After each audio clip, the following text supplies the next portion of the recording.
हे दयालु सद्गुरु, तेरी दया के बिना यह जीवन अधूरा है। तेरी मेहर के बिना यह मन कभी स्थिर नहीं हो सकता। हम सब जीव तेरे दर पर खाली हाथ आए हैं, अपने अंदर अनगिनत कमियों, विकारों और भटकाव को लेकर आए हैं। तू ही दाता है, तू ही सहारा है, तू ही वह ताकत है जो इस भटकी हुई आत्मा को अपने असली घर का रास्ता दिखा सकती है। आज हम सब यहाँ बैठे हैं, यह भी उसकी ही दया है, यह भी उसकी ही मेहर है कि हमारे अंदर उसकी याद आई, उसके दर पर आने का ख्याल आया। वरना इस माया के जाल में फंसा हुआ जीव कभी खुद से यह रास्ता नहीं पकड़ सकता। आओ हम सब मिलकर कुछ पल के लिए इस बाहरी दुनिया को भूल जाएं, अपने मन को शांत करें और सद्गुरु के चरणों में अपना ध्यान जोड़ने की कोशिश करें। गुरु मुझे अपना रूप दिखाओ, गुरु मुझे अपना रूप दिखाओ। ये स्वामी जी महाराज की वाणी है। इस वाणी की शुरुआत में स्वामी जी हमारी ओर से सतगुरु के चरणों में अरदास कर रहे हैं कि हे सतगुरु, मुझे अपना रूप दिखाओ। परमार्थ के मार्ग में गुरु के रूप का, गुरु के दर्शनों का और गुरु की संगत का बहुत अधिक महत्व है। परमात्मा को तो कभी किसी ने आंखों से देखा नहीं, इसलिए सद्गुरु की मोगिनी मूर्ति के द्वारा ही उस परमात्मा की कशिश का अनुभव होता है। उनके वचनों से, उनकी शिक्षा से भीतर वह विरह जागता है जो आत्मा को उसके असली घर की याद दिलाता है और उससे मिलने की चाह को प्रबल करता है। सच्चा सेवक केवल गुरु को देखता ही नहीं बल्कि उस पर टकटकी लगाकर देखता है और उस समय संसार की हर वस्तु को भूल जाता है। संत गरीबी एक बहुत सुंदर मिसाल देते हैं। जैसे एक माँ अपने छोटे बालक को देखती है, उसमें पूरी तरह खो जाती है, उसी में प्रेम करती है, उसी में मग्न रहती है। ठीक उसी प्रकार जब सेवक गुरु के दर्शन करता है तो उसके लिए गुरु के सिवा कुछ भी अस्तित्व में नहीं रहता। यहां तक कि उसे अपने शरीर की भी सुध बुध नहीं रहती। स्वामी जी एक और स्थान पर फरमाते हैं, दर्शन करत पिंड शुद्ध भूरी, फिर घर बाहर शुद्ध क्यों आए। इसका भाव यही है कि जब प्रेमी दर्शन करता है तो उसे शरीर की सुध बुध नहीं रहती, फिर आसपास की दुनिया का ध्यान रहना तो बहुत दूर की बात है। यदि हम अपने जीवन में देखें तो ऐसा अनुभव कहीं ना कहीं होता है। जैसे दो प्रेमी लंबे समय बाद मिलते हैं तो उन्हें यह भी नहीं पता होता कि उनके आसपास कौन है। छोटे बच्चे जब कार्टून देखते हैं तो समय का बिल्कुल ध्यान नहीं रहता। आवाज देने पर भी सुनाई नहीं देता, तब तक नहीं जब तक उन्हें हिलाया डुलाया न जाए। इसी प्रकार सच्चा प्रेमी गुरु के दर्शन करता है। बड़े ऊंचे भावों से गुरु के बाहरी दर्शन मिलते हैं और इन बाहरी दर्शनों की बहुत कीमत है। परमार्थी पत्र भाग पहले में बाबा जी महाराज लिखते हैं कि सच्ची चाह दर्शनों की मालिक से मिलने का मुख्य उपाय है। लेकिन जब हम अपने आप को देखते हैं तो पाते हैं कि जब हम दर्शनों के लिए जाते हैं तो मन संसार में ही घूम रहा होता है। कभी नींद आ रही होती है, कभी मन इधर उधर भटक रहा होता है। हम यह देखते रहते हैं कि कौन आया, कौन गया, किसने क्या पहना है, हर प्रकार की गणना मन में चलती रहती है। कभी मन में यह भी आता है कि आज पास से दर्शन नहीं हुए, आंखें ठीक से नहीं दिखाई दी या चश्मा बीच में आ गया। इस सब में हम यह भूल जाते हैं कि दर्शन लिए नहीं जाते बल्कि दिए जाते हैं। जिसे सद्गुरु चाहें उसे 7 समुद्र पार भी दर्शन दे सकते हैं। इसलिए स्वामी जी यहाँ प्रार्थना करते हैं कि गुरु मोही अपना रूप दिखाओ। ये केवल बाहरी रूप की बात नहीं है बल्कि उस असली स्वरूप की बात है जो भीतर अनुभव होता है। फिर प्रश्न उठता है कि क्या बाहरी स्वरूप असली स्वरूप नहीं है। स्वामी जी इस बात को आगे समझाते हैं और कहते हैं कि यह तो रूप धरा तुम सरगुण जीन उभार कराओ, अर्थात गुरु यह बाहरी स्वरूप धारण करते हैं। क्यों करते हैं? क्योंकि मनुष्य को हर क्षेत्र में गुरु की आवश्यकता होती है। बचपन में माता पिता गुरु होते हैं, बड़े होकर शिक्षक और प्रोफेसर गुरु बनते हैं और जीवन में आगे चलकर कार्यस्थल पर वरिष्ठ और अधिकारी भी गुरु की भूमिका निभाते हैं।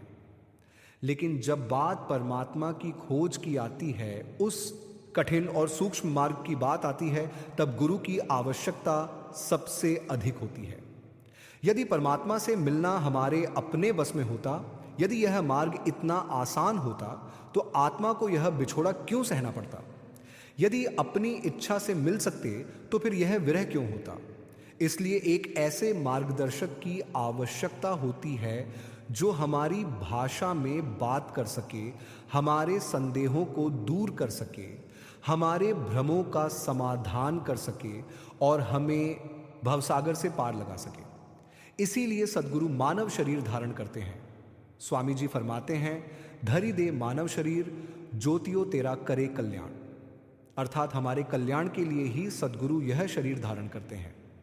परमात्मा तो निराकार रूप में हर जगह है, लेकिन वह सीधे हमारा उद्धार नहीं करता। उसका सगुण स्वरूप शब्द है जिसमें प्रकाश भी है और ध्वनि भी है। जब यही शब्द शरीर धारण करता है तब उसे सतगुरु कहा जाता है, जिसका रूप भी होता है और जिससे आत्मा प्रेम भी कर सकती है। गुरु के दर्शनों से जीव का जीवन बदल जाता है। जैसे गुरु अंगद देव जी का परिवर्तन हुआ जब उन्होंने गुरु नानक देव जी के दर्शन किए। एक बार देखा और फिर उसी में खो गए। वापस अपने घर, अपने नगर नहीं लौटे, बल्कि पूरी तरह गुरु के हो गए। यही है गुरु के दर्शनों की महिमा। आगे स्वामी जी वाणी में कहते हैं, रूप तुम्हारा अगम अपारा सो ही अब दर्शाओ, देखूं रूप मग्न होए बैठूं अभेदान दिलवाओ। यहां गुरु के उस असली स्वरूप की बात हो रही है जिसका अनुभव तीसरे तिल पर होता है। जब आत्मा भीतर उस नूरानी स्वरूप के दर्शन करती है जो शब्द रूप है, तो वह इंद्रियों से परे होता है। वह अगम है जिसकी कोई सीमा नहीं है, जो अपार है। जब आत्मा उस शब्द से जुड़ जाती है तब कर्मों का सारा सिलसिला समाप्त हो जाता है। आत्मा शुद्ध हो जाती है, पवित्र हो जाती है और अंततः परमात्मा में जाकर समा जाती है। गुरु अर्जन देव जी की वाणी में आता है, दर्शन भेंट पाप सब नासे। अर्थात ऐसे अंदर के दर्शनों से सभी पाप नष्ट हो जाते हैं और आत्मा का मिलाप हो जाता है। जब आत्मा भीतर उस नूर को देखती है तो वह आनंद में मग्न हो जाती है। उसके सारे संशय समाप्त हो जाते हैं, सारे डर खत्म हो जाते हैं। गुरु का शब्द स्वरूप अभेद है। जब यह अनुभव हो जाता है तो मनुष्य को यह समझ आ जाती है कि डर किस बात का था। डर इसीलिए था क्योंकि भविष्य का ज्ञान नहीं था, यह पता नहीं था कि आगे क्या होने वाला है। दुख और मृत्यु का भय बना रहता था। लेकिन जब भीतर के दर्शन हो जाते हैं, जब आत्मा को अपने असली स्वरूप का ज्ञान हो जाता है, तब दुख का डर समाप्त हो जाता है और मृत्यु का भय भी समाप्त हो जाता है। जीवन में ही मृत्यु को जीत लिया जाता है और आत्मा निर्भय हो जाती है। तब यह अनुभव होता है कि सतगुरु हर पल भीतर रक्षा कर रहे हैं और फिर अंधकार का भी कोई भय नहीं रहता। गुरु ज्ञान अंजन सच नेत्री पाया, अंतर चानन अज्ञान अंधेर गवाया। जब सद्गुरु हमारी अंतर की आंखों में ज्ञान का अंजन लगा देते हैं तो भीतर अज्ञानता का अंधेरा मिट जाता है और एक नया प्रकाश फैल जाता है। यह कोई साधारण प्रकाश नहीं होता, यह गुरु के नूरानी स्वरूप का प्रकाश होता है। जब यह ज्ञान का दीपक जलता है तो जीव को अपने असली घर की झलक मिलने लगती है। जो अंधकार वर्षों से भीतर जमा था वह धीरे धीरे समाप्त हो जाता है और आत्मा प्रकाश में नहा जाती है। स्वामी जी आगे फरमाते हैं, यह भी रूप प्यारा मोको, इसी से उसको समझाओ, बिन इस रूप काज नहीं हुए, क्यों कर वाहे लखाओ। यहां स्वामी जी समझा रहे हैं कि सद्गुरु का बाहरी स्वरूप भी अत्यंत आवश्यक है। यही वह रूप है जिसके द्वारा हम प्रेम करना सीखते हैं, जिसके द्वारा हम उस अनदेखे परमात्मा को समझने की कोशिश करते हैं। यदि यह बाहरी रूप न हो तो हम उस अगम अपर स्वरूप को कैसे पहचानेंगे, कैसे समझेंगे। जब हम सद्गुरु के दर्शनों के लिए जाते हैं तो एक अलग ही दृश्य होता है। कितने ही लोग अपने दिल में दर्द, दुख और परेशानियां लेकर आते हैं। कोई बीमारी से दुखी है, कोई रिश्तों के बोझ से दबा है, कोई मानसिक चिंता में घिरा है। ऐसे में सद्गुरु प्रेम से उनके घावों पर मरहम लगाते हैं। उनके कुछ वचन, एक मुस्कान, एक नजर, इतना ही काफी होता है कि मन का बोझ हल्का हो जाए, दिल को सुकून मिल जाता है। गुरु अर्जन देव जी भी यही समझाते हैं, जलन बुझी शीतल होई मनुआ, सतगुरु का दर्शन पाई जियो। जब सतगुरु के दर्शन होते हैं, उनकी संगत मिलती है, उनके सम्मुख बैठने का अवसर मिलता है, तो मन की जलन शांत हो जाती है, भीतर ठंडक आ जाती है। ऐसा लगता है जैसे कोई अंदर की आग को शांत कर गया हो। फिर भी हम अपने मन की आदतों में फंस जाते हैं। हम गिनती करने लगते हैं, अभी तो डेरे होकर आए हैं, अब फिर जाने की क्या जरूरत है। आजकल तो ऑनलाइन सवाल जवाब भी हो रहे हैं, घर बैठे ही सुन सकते हैं। लेकिन क्या यह वही बात है? क्या यह वही अनुभव दे सकता है जो सद्गुरु के सामने बैठने से मिलता है? कबीर साहब भी कहते हैं, दर्शन कीजिए साध का दिन में कई एक बार। वे समझाते हैं कि यदि संभव हो तो दिन में कई बार, नहीं तो दिन में एक बार, नहीं तो हफ्ते में एक बार, नहीं तो महीने में एक बार, और अगर यह भी संभव न हो तो साल में एक बार, परंतु दर्शन अवश्य करने चाहिए। इसका मतलब यह नहीं कि केवल संख्या पूरी करनी है, बल्कि यह कि दिल में वह चाह बनी रहनी चाहिए। हम अक्सर बहाने बना लेते हैं, पैसा लगेगा, समय लगेगा, गर्मी है, भीड़ है।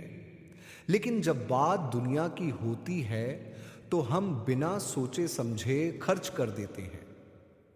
खाने पीने, घूमने फिरने, सजावट और मनोरंजन पर कितना समय और धन खर्च कर देते हैं। पर जब सद्गुरु के दर्शनों की बात आती है तो मन पीछे हट जाता है।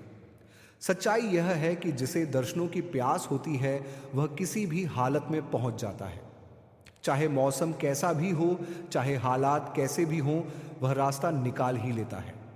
और यदि परिस्थितियां साथ न दें तो भी वह अकेले में बैठकर रो सकता है, पुकार सकता है, हे मालिक, बहुत समय हो गया, दर्शन दो। यही पुकार सच्ची अरदास बन जाती है। मीराबाई की विरह भरी पुकार भी यही कहती है, प्यारे दर्शन दीजिए आए, तुम बिन रहियो न जाए। ये केवल शब्द नहीं है, ये उस आत्मा की पुकार है जो अपने प्रियतम के बिना रह नहीं सकती। जब ऐसी प्यास भीतर जागती है तो फिर सद्गुरु स्वयं रास्ता बना देते हैं। आज के समय में सद्गुरु का तेज स्वरूप हर समय देख पाना आसान नहीं है। यह भी नहीं पता होता कि वे इस समय दुनिया के किस कोने में हैं। समय बदल गया है, परिस्थितियां बदल गई हैं, लेकिन प्रेम का सिद्धांत नहीं बदला। चाह वही चाहिए, तड़प वही चाहिए। किसी ने बहुत सुंदर कहा कि सतगुरु आधुनिक समय के तेज रफ्तार के मार्गदर्शक हैं। उनके कदम से कदम मिलाना आसान नहीं, लेकिन प्रयास तो किया जा सकता है। जब किसी ने इस विषय में प्रश्न किया तो उत्तर मिला कि यदि परिस्थितियां साथ दें और जीवन में संतुलन बना रहे तो दर्शनों से दूर क्यों रहा जाए। यह हमारे अपने ऊपर है कि हम कितनी प्राथमिकता देते हैं। फिर एक और गहरी बात सामने आती है, सद्गुरु का असली स्वरूप तो शब्द है, तो क्या केवल भजन सुमिरन में बैठने से काम नहीं चल जाएगा? यह प्रश्न स्वाभाविक है, उत्तर भी बहुत सूक्ष्म है। जब शुरुआत होती है तो ध्यान बाहरी स्वरूप पर अधिक होता है। धीरे धीरे ध्यान शब्द स्वरूप की ओर जाता है, लेकिन इसका यह अर्थ नहीं कि बाहरी स्वरूप का महत्व समाप्त हो जाता है। जब किसी ने यह पूछा कि जिन्होंने अंदर के नूरानी स्वरूप के दर्शन कर लिए हैं, क्या उनका लगाव अभी भी बाहरी स्वरूप से रहता है, तो उत्तर मिला, यह कठिन प्रश्न है, पर देश स्वरूप से कुछ लगाव तो हमेशा रहता है। सोचिए, यह बात वह कह रहे हैं जिन्होंने भीतर का अनुभव कर लिया है। यही इस रहस्य की गहराई है। बाहरी स्वरूप और अंदर का स्वरूप दोनों विरोधी नहीं हैं, बल्कि एक दूसरे के पूरक हैं। बाहरी स्वरूप हमें अंदर की ओर ले जाता है और अंदर का अनुभव बाहरी स्वरूप के प्रति प्रेम को और भी गहरा कर देता है। गहराई की बात तो यह है कि जब तक आत्मा पूरी तरह शब्द में लीन नहीं हो जाती, तब तक यह प्रेम, यह लगाव, यह तड़प बनी रहती है। यही तड़प आत्मा को आगे बढ़ाती है। यही तड़प उसे एक दिन उसके असली घर तक पहुंचा देती है। यही बात स्वामी जी महाराज हमें समझाते हैं सारभजन वार्तिक के द्वारा। कहते हैं कि पहली सीढ़ी यही है कि जिस स्वरूप से सद्गुरु उपदेश करते हैं उससे प्रीत होनी चाहिए।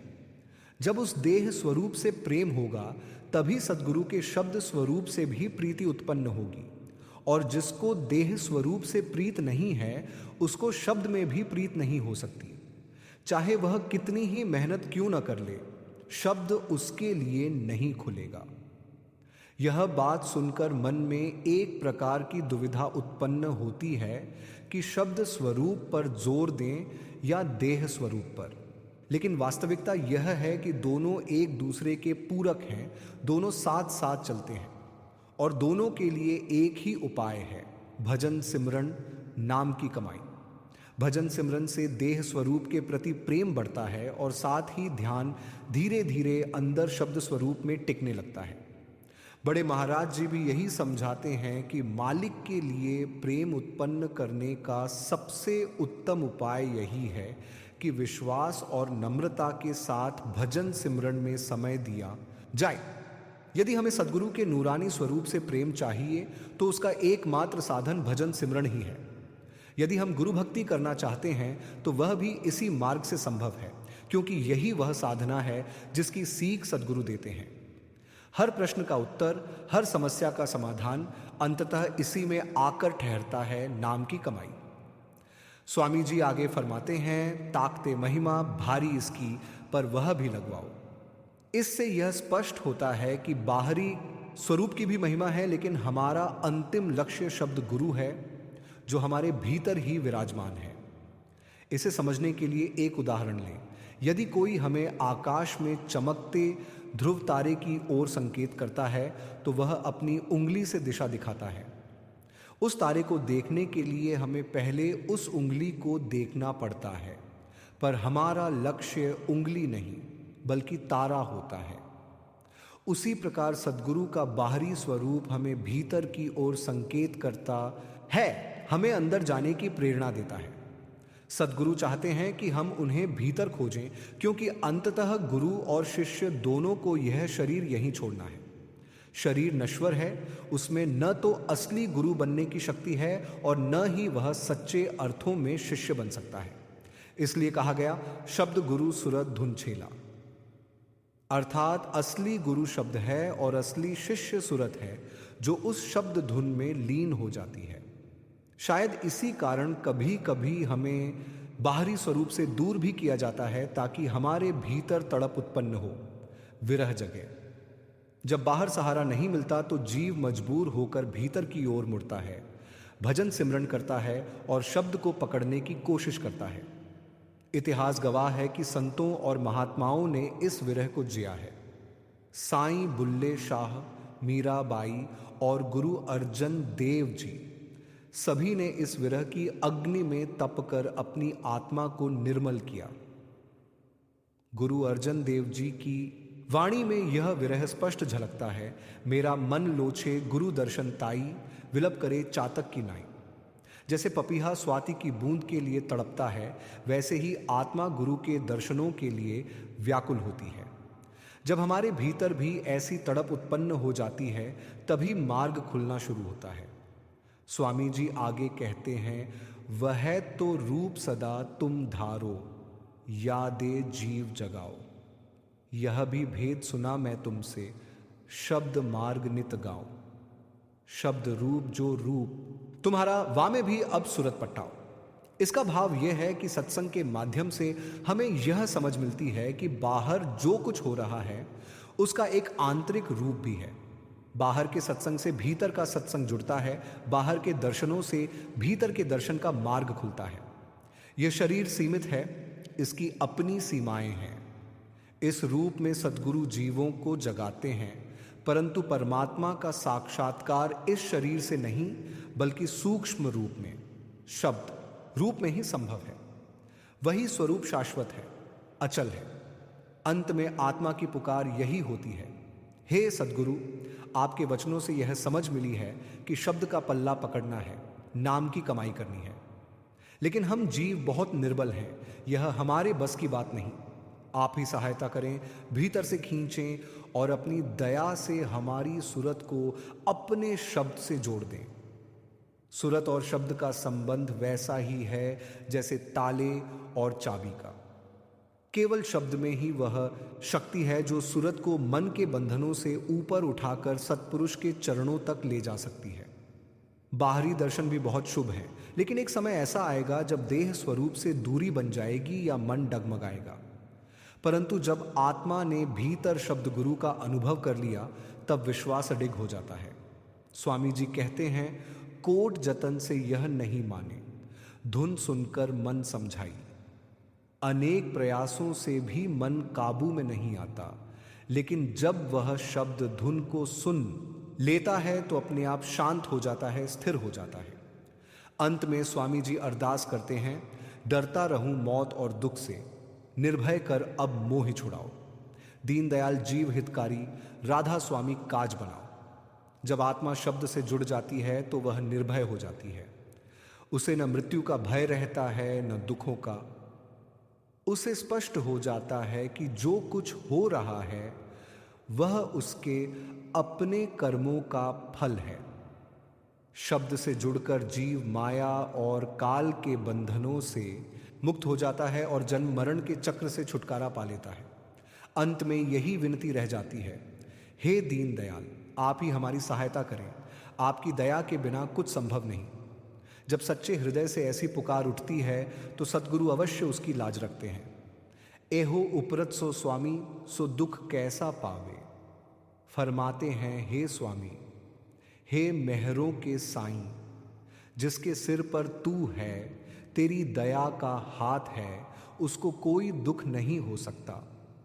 दुनिया का हर जीव यही चाहता है कि उसके सभी दुख दूर हो जाएं, उसे हर प्रकार का सुख मिल जाए, उसके सभी काम पूरे हो जाएं और जीवन में कोई कमी न रह जाए।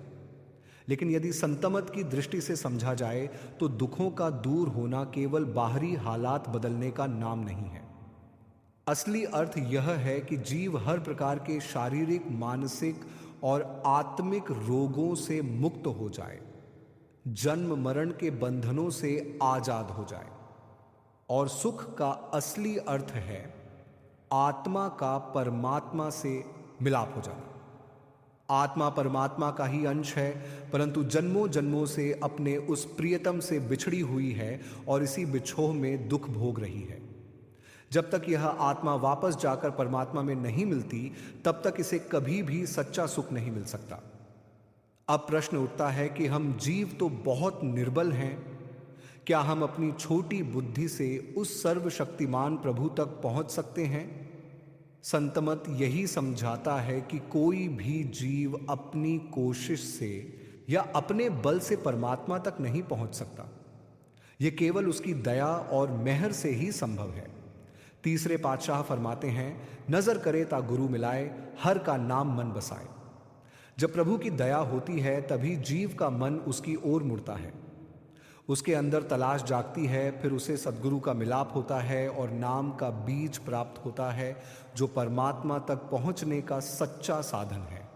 फिर उस नाम की कमाई करने की चाह उत्पन्न होती है और उसी की कृपा से जीव अंदर शब्द से जुड़कर अपना रूहानी सफर पूरा करता है। इसलिए प्रभु की दया ही परमार्थ का सबसे महत्वपूर्ण अंग है। इसे तर्क से नहीं समझा जा सकता, यह अनुभव की चीज है। नाम की कमाई का उद्देश्य यही है कि हम भजन सिमरन करें, अपनी सूरत को भीतर उस नाम के साथ जोड़ें और यह अनुभव करें कि वह परमात्मा हर समय हमारी सहायता कर रहा है। स्वामी जी महाराज फरमाते हैं, मेहर दया कर्मी करवाई, कर्मी कर बोह। मेहर बढ़ाई, कर्मी मेहर संग दऊ चलते, तब फल पूरा छड़ छड़ लेते। इसका भाव यह है कि उसकी दया से हमें भजन सिमरन करने की प्रेरणा और शक्ति मिलती है, और जब हम अभ्यास करते हैं तो उसकी दया और भी बढ़ती है। इस प्रकार दया और मेहनत दोनों साथ साथ चलते हैं और अंत में जीव को पूर्ण फल प्राप्त होता है। जब आत्मा को अंदर नाम का अमृत मिल जाता है तो वह तृप्त हो जाती है, अमर हो जाती है और अपने असली धाम पहुंच जाती है। जहां न कोई दुख है न कोई गम, वहां केवल प्रेम ही प्रेम है, आनंद ही आनंद है। इसलिए कहा गया, जिसके सिर ऊपर तू स्वामी, सो दुख कैसा पावे। फिर आगे फरमाते हैं, बोल ना जाने माया मदमाता, मरना सीतना आवे। एक वे जीव हैं जिन पर प्रभु की दया है, और एक वे हैं जो माया के नशे में डूबे हुए हैं। ऐसे लोग धन दौलत मान सम्मान और पदवी के पीछे ही लगे रहते हैं। उन्हें न तो परमात्मा की याद है और न ही अपनी मृत्यु का ध्यान। वे माया के नशे में इतने खो जाते हैं कि सच्चाई से बिल्कुल दूर हो जाते हैं। वे परछाई के पीछे भागते हैं और परछाई कभी हाथ नहीं आती। इसी में पूरी जिंदगी निकल जाती है। सच क्या है? सच केवल परमात्मा है। उसका नाम है आज सच, जुगात सच, है भी सच, नानक होसी भी सच। और परछाई क्या है? यह संसार, इसके पदार्थ, मोह माया, अहंकार, ये सब अस्थाई हैं। इनसे सच्चा सुख नहीं मिल सकता। जब भी संत सतगुरु इस संसार में आते हैं, वे यही समझाते हैं कि सच्चाई को पकड़ो, नाम को पकड़ो, परछाई के पीछे मत भागो। समय तेजी से बीत रहा है, श्वासों की पूंजी घटती जा रही है, लेकिन जीव माया में इतना उलझ जाता है कि उसे अपनी मृत्यु भी याद नहीं रहती। पंचम पातशाह संतों की महिमा बताते हुए फरमाते हैं, मेरे राम राय तू संत ताला संत तेरे। हे प्रभु, तू संतों का सहारा है और संत तेरे ही स्वरूप हैं। परमात्मा अपने जीवों के कल्याण के लिए संतों को इस संसार में भेजता है। वे साधारण मनुष्य नहीं होते, वे सत्पुरुष की ही जोत होते हैं। स्वामी जी फरमाते हैं, गुरु को तुम मानस मत जानो, वो है सत्पुरुष की जान। संतों का उद्देश्य केवल एक होता है, अज्ञान में पड़ी आत्माओं को जगाना और उन्हें परमात्मा से मिलाना। वे प्रेम, भक्ति और ज्ञान का मार्ग दिखाते हैं। इसलिए कहा गया कि प्रभु संतों का आसरा है और संत प्रभु के। फिर गुरु साहिब फरमाते हैं, तेरे सेवक को बहु किछ नाही, जम नहीं आवे नेड़े। जो सच्चे सेवक होते हैं उन्हें किसी का भय नहीं रहता, न मृत्यु का न यम का। लेकिन हमें अपने आप से यह प्रश्न करना चाहिए कि क्या हम सच में सेवक हैं? हम अपने आप को सेवादार कहते हैं, लेकिन सच्चा सेवक वह है जो सद्गुरु के हुक्म के अनुसार भजन सिमरन करता है, अपने शरीर और मन को काबू में करके भीतर जाता है। सेवक बनना आसान नहीं है, इसके लिए अपने आप को मिटाना पड़ता है। भाई गुरदास जी फरमाते हैं, मुर्दा हुए मुरिद ना गली हो बना। सच्चा शिष्य बनने के लिए अपने अहंकार को मरना पड़ता है। लेकिन जब हम भजन में बैठते हैं तो थोड़ी देर में ही शरीर दर्द करने लगता है और हम उठ खड़े होते हैं। मन बहाने बनाने लगता है, आज नहीं कल करेंगे। यही हमारी कमजोरी है। नाम सेवक का है, लेकिन अभी तक सच्ची सेवा नहीं हुई। यदि हम सच में नाम की कमाई करें, रोज भजन सिमरन करें, तो धीरे धीरे मन काबू में आने लगता है। फिर किसी प्रकार का डर नहीं रहता, न दुनिया का, न मृत्यु का, न यमों का, क्योंकि तब आत्मा शब्द से जुड़ जाती है और वहीं से उसे सच्ची शक्ति और शांति मिलती है। जब गुरु साहिब फरमाते हैं, जो तेरे रंग राते स्वामी, तिनका जन्म मरण दुख नासा, तो इसका सीधा सा मतलब यही है कि जिस जीव ने नाम के असली रंग को पकड़ लिया, उसके लिए यह संसार वैसा नहीं रह जाता जैसा पहले था। वह उसी शरीर में रहता है, उसी दुनिया में चलता फिरता है, लेकिन उसकी दृष्टि बदल जाती है। पहले जहां हर चीज में मोह, अपेक्षा और दुख दिखाई देता था, अब वही जीव हर चीज में प्रभु का खेल देखने लगता है। नाम का रंग कोई बाहरी रंग नहीं है, यह अंदर का अनुभव है। जैसे तूने खुद बताया, दुनिया का रंग तो पहले से ही हम पर चढ़ा हुआ है। यह रंग इतना गहरा है कि हमें अपनी असलियत ही भूल गई है। हम अपने आप को शरीर समझ बैठे हैं, अपने रिश्तों को स्थायी मान बैठे हैं और इसी में उलझकर दुख भोग रहे हैं। लेकिन जब सद्गुरु की दया से नाम का रंग चढ़ता है, तो धीरे धीरे यह माया का रंग उतरने लगता है। जब बुल्ले शाह कहते हैं, हुन मैं हो गया होर दा होर, तो ये कोई काव्य की बात नहीं है, यह अनुभव की बात है। वह कह रहे हैं कि अब मैं नहीं रहा, अब जो कुछ है वह उसी का है। इसी तरह कबीर साहिब जब कहते हैं लाली मेरे लाल की जित देखूं तितला, तो वह अंदर के उस अनुभव को बयान कर रहे हैं जहां हर तरफ एक ही नूर दिखाई देता है। यहां एक बहुत गहरी बात समझने वाली है। नाम का रंग चढ़ने का मतलब यह नहीं कि जीवन में कठिनाइयां खत्म हो जाएंगी। शरीर को जो भोगने हैं वो तो भोगने ही पड़ते हैं, लेकिन फर्क यह होता है कि अब जीव उन दुखों से प्रभावित नहीं होता। जैसे कोई व्यक्ति सपना देख रहा हो और अचानक उसे याद आ जाए कि यह सपना है, तो वह उसी सपने में रहते हुए भी उससे डरता नहीं। इसी तरह नाम का रंग जीव को यह समझ दे देता है कि यह संसार अस्थाई है, असली घर कहीं और है। फिर गुरु साहिब कहते हैं तेरी बख्शिश नाह मिटे कोई सतगुरु का मिला। यह बहुत बड़ी दिलासा है। दुनिया की हर चीज नष्ट हो सकती है, लेकिन सतगुरु का दिया हुआ नाम कभी नष्ट नहीं होता। चाहे जीव इस जन्म में उसका पूरा लाभ न उठा पाए, लेकिन वह बीज अंदर बो दिया जाता है और एक न एक दिन किसी न किसी जन्म में वह जरूर अंकुरित होगा। यही कारण है कि सद्गुरु कभी भी किसी जीव को बेकार या नालायक नहीं मानते। इंसान अपनी नजर से देखता है, किसी को अच्छा किसी को बुरा, बट सद्गुरु आत्मा को देखते हैं।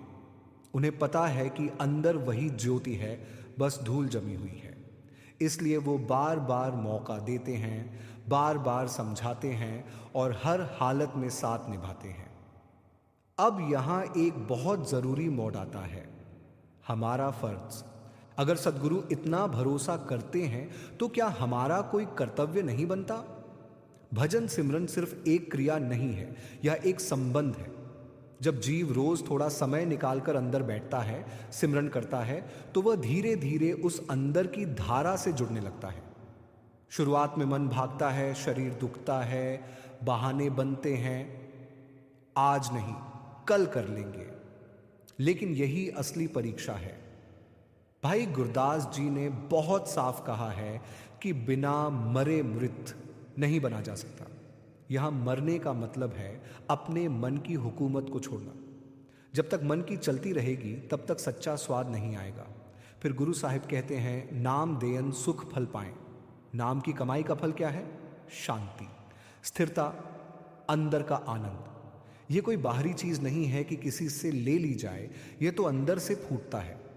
और जब जीव सच में नाम की कमाई करता है तो धीरे धीरे 5 विकार, काम, क्रोध, लोभ, मोह, अहंकार कमजोर पड़ने लगते हैं।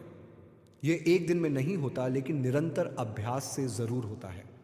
जैसे अंधेरे कमरे में अगर रोज थोड़ा थोड़ा प्रकाश आने लगे तो एक दिन पूरा अंधेरा खत्म हो जाता है। अंत में बात फिर वहीं आकर टिकती है, शरण। तेरी शरण तेरे परवास। जब जीव सच्चे दिल से यह मान लेता है कि अब सहारा केवल सतगुरु का है, तो अंदर एक अजीब सी निश्चिंतता आ जाती है। फिर डर कम हो जाता है, न दुनिया का न मौत का। क्योंकि जिसको यह भरोसा हो गया कि मेरे सिर पर उसका हाथ है, उसके लिए फिर क्या कमी रह जाती है। इस पूरी वाणी का सार अगर एक लाइन में कहा जाए तो वह यह है, नाम का रंग चढ़ जाए तो जीवन बदल जाता है। और यह रंग केवल सतगुरु की दया और हमारी सच्ची मेहनत से ही चढ़ता है। 5 डाकू, काम, क्रोध, लोभ, मोह, अहंकार वास्तव में जीव को बाहर की दुनिया में उलझाए रखते हैं। जीव चाहे भी कि वह अपना ध्यान आंखों के पीछे इकट्ठा करे, लेकिन मन उसे टिकने नहीं देता। बार बार इंद्रियों की तरफ खींच ले जाता है और यही सबसे बड़ी रुकावट बनती है। लेकिन यहां एक बहुत सुंदर मोड़ आता है, जब जीव सच्चे प्रेम और भरोसे के साथ नाम की कमाई शुरू करता है। शुरुआत में मन भागता है, विरोध करता है, लेकिन धीरे धीरे जब वह शब्द का रस चखने लगता है तो वही मन जो दुश्मन था, दोस्त बन जाता है। कबीर साहिब ने इसी अवस्था को कितनी सरल भाषा में समझाया। पहले ये मन काग था, अब तो मन हंसा दया। यानी जो मन पहले गंदगी विकारों में आनंद लेता था, वही अब नाम के मोती चुगने लगता है। यही असली इनकलाब है।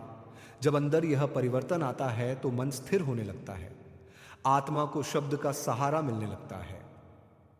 फिर धीरे धीरे जीव अंदर की यात्रा करता हुआ त्रिकुटी तक पहुंचता है, जहां मन का असली ठिकाना है।